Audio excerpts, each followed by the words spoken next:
تو ہمارے نبی نے صحابہ کرام کو حکم دیا کہ 10ویں محرم کو روزہ رکھیں۔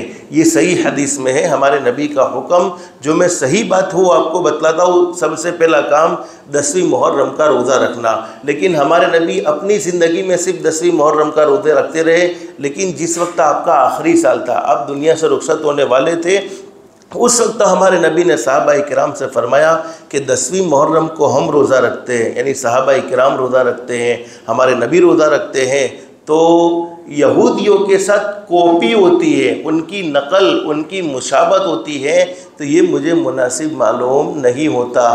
آپ اس سے اندازہ لگاؤ، روزہ رکھنا بولو کوئی گناہ کا کام تھا؟ ارے بولو نا، کوئی گناہ کا کام تھا؟ ارے ثواب کا کام تھا، روزہ رکھنے سے اللہ ملنے والا تھا۔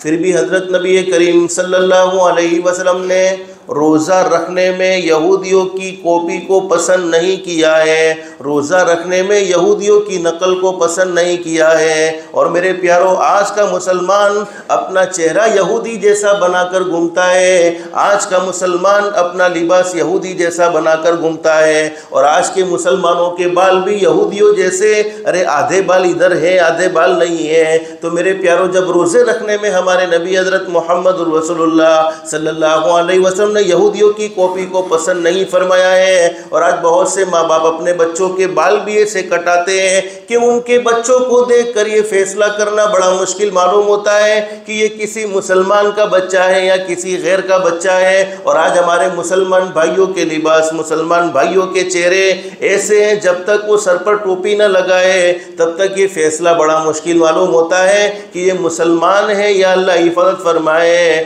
مسلمان نہیں ہے۔ تو حضرت نبی کریم صلی اللہ علیہ وسلم نے صحابہ کرام سے فرمایا، من تشبہ بقوم فہو منہم، دنیا میں جو آدمی جس قوم کے ساتھ مشابہت اختیار کرے گا، جس قوم کی نقل کرے گا، کل قیامت میں اللہ پاک اس کو اسی کے ساتھ اٹھائیں گے۔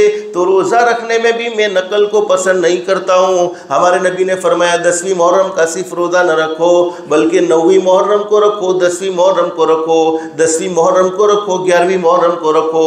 یہ ہمارے نبی کا حکم صحیح حدیث میں ہے۔ اور دوسری بات جو اس مہینے میں کرنے کو بتلائی ہے، حدیث شریف میں علماء جانتے ہیں، اگرچہ اس حدیث کی سند پر کلام ہے، یعنی ضعیف روایت ہے، لیکن چونکہ بہت سے لوگوں نے اسے قبول کیا ہے، فضیلت میں ہے، اس لیے اس کو ذکر کر دی جاتی ہے۔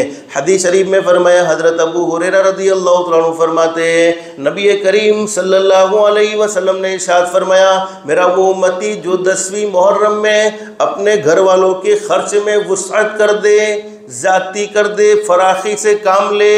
بطور مثال روزانہ گھر میں بیوی کو 100 روپے دیتے تھے، محرم کی 10ویں تاریخ کو 1000 روپے دے دیے۔ روزانہ گھر میں خرچ 500 روپے کا ہوتا تھا، محرم کی 10ویں تاریخ کو 5000 کا کر دیا۔ حضرت اقدس نبی کریم صلی اللہ علیہ وسلم نے ارشاد فرمایا، محرم کی 10ویں تاریخ میں اگر میرا کوئی امتی وسعت کے ساتھ خرچ کرے، سخاوت کے ساتھ اور بڑے دل کے ساتھ گھر والوں پر خرچ کرے، تو خرچ کرنے کی برکت سے اللہ پاک اس کے لیے 1 سال کی روزی کے مسئلے کو آسان فرما دیں گے۔ بولو، روزی دینے والی ذات کس کی ہے؟ اللہ کی ہے۔ اور ہمیں یقین ہونا چاہیے ہمارے آقا تاجدار مدینہ محمد الرسول اللہ صلی اللہ علیہ وسلم کی زبان مبارک سے نکلی ہوئی باتوں میں بولو کوئی شک ہو سکتا نہیں ہے۔ تو بس محرم کے مہینے میں یہ 2 کام کرنے کو حدیث میں ملتے ہیں۔